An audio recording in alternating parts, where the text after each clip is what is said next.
we're sort of in this interesting paradox today where for the majority of people, it's never been harder. Hmm. The average college degree person is coming out of college or they're out of college and they're in that 50, 60, $70,000 a year job. Their wages are not keeping up with inflation. And the chance of them having any kind of retirement is like slim to none. It's a very tough life for that person today.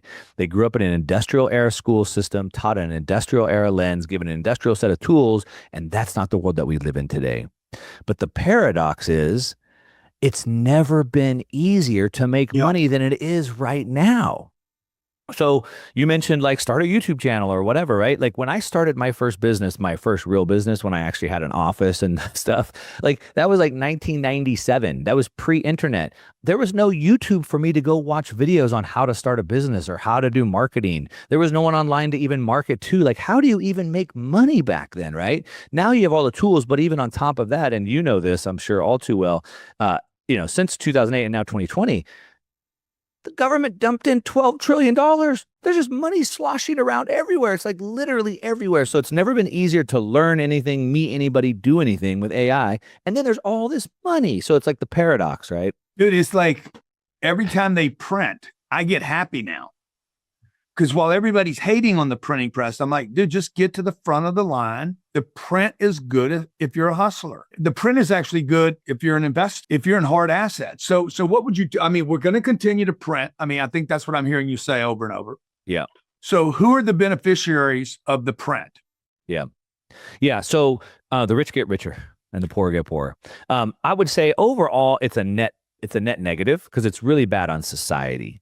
And there's a website, it's called WTF Happened 1971. Really cool. All it is a series of charts, and it shows what happened after 1971. We got off the gold standard, and it shows obviously prices and home price, all these things going up, but it also shows the incarceration rate going up and the unwed mother rate going up and like the, divorce rate going up. So it's bad society wise.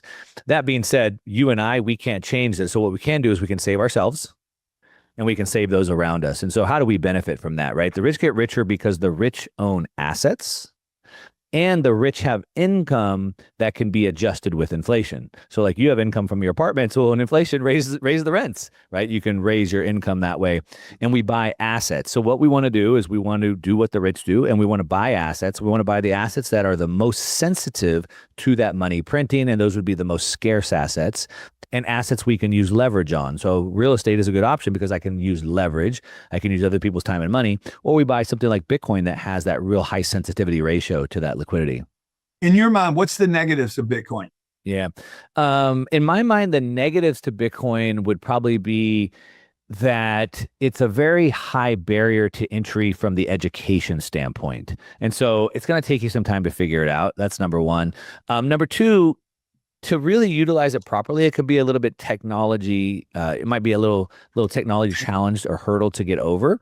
You could buy it just through your brokerage through an ETF, but to use it properly, you need to learn some technology, how to store it, how to custody it, how to protect it. I've lost millions of dollars of Bitcoin not doing those things properly. You've lost millions. Yeah, I have. So, oh my God, dude. Yeah, I mean, You're really into this losing lesson. I mean, adjusted for today's dollars, obviously, right? So like, I lost a bunch when they were $300 or $500 or $2,000 kind of a thing.